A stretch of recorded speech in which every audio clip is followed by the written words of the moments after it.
ನಮಸ್ತೆ. ಇವತ್ತು ಭಾನುವಾರ.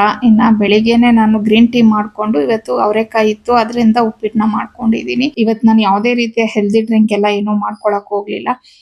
ಸುಮಾರು ಜನ ನನ್ನ ಈಗಲೂ ಕೇಳ್ತಾ ಇದ್ದೀರಾ, ನೀವು ಯಾವ ಗ್ರೀನ್ ಟೀನ ಯೂಸ್ ಮಾಡ್ತೀರಾ ಅಂತ ಹೇಳಿ. ನಾನು ಆಲ್ರೆಡಿ ಒಂದೆರಡು ಬ್ಲಾಗಲ್ಲಿ ಇದ್ರ ಬಗ್ಗೆ ಇನ್ಫಾರ್ಮ್ ಮಾಡಿದ್ದೀನಿ.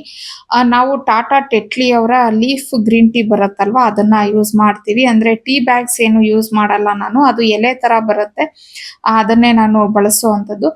ಅಂದ್ರೆ ಟೀ ಬ್ಯಾಗ್ಸು ಇದೆ ನಮ್ಮ ಮನೆಯಲ್ಲಿ. ಯಾವಾಗಾದ್ರೂ ಅಪರೂಪಕ್ಕೆ ನಾನು ನೈಟ್ ಟೈಮಲ್ಲಿ ಏನಾದ್ರೂ ನನಗೆ ಕುಡಿಬೇಕು ಅಂತ ಅನ್ಸಿದ್ರೆ, ಇಲ್ಲ ಸ್ವಲ್ಪ ತಲೆನೋವು ಆ ಥರ ಏನಾದ್ರೂ ಇದ್ದಾಗ ಮಾತ್ರ ನಾನು ಆ ಟೀ ಬ್ಯಾಗ್ಸ್ನ ಯೂಸ್ ಮಾಡ್ತೀನಿ. ಬೇರೆಯವ್ರಿಗೆ ಎಲ್ಲರಿಗೂ ಹೆಂಗೆ ಕಾಫಿ ಟೀ ಸ್ವಲ್ಪ ಅಭ್ಯಾಸ ಆಗ್ಬಿಟ್ಟಿರತ್ತೆ. ಅಂದ್ರೆ ತಲೆನೋವು ಬಂದಾಗ ಮತ್ತೆ ಎಲ್ಲಾದ್ರೂ ಹೊರಗಡೆ ಹೋಗಿ ಬಂದ್ರೆ ಕಾಫಿ ಕುಡಿಬೇಕು ಮತ್ತೆ ನಾರ್ಮಲ್ ಟೀ ಕುಡಿಬೇಕು ಅಂತ ಹೇಳಿ ಅನ್ನಿಸ್ತಾ ಇರುತ್ತೆ. ಆಸ್ ಇಟ್ ಈಸ್ ನನಗೆ ಗ್ರೀನ್ ಟೀ ಅನ್ನೋದು ಅಭ್ಯಾಸ ಆಗೋಗ್ಬಿಟ್ಟಿದೆ. ಸೊ ನಾನು ರೆಗ್ಯುಲರ್ ಆಗಿ ಗ್ರೀನ್ ಟೀ ಅನ್ನೋದನ್ನ ಕುಡಿತಾ ಇರ್ತೀನಿ.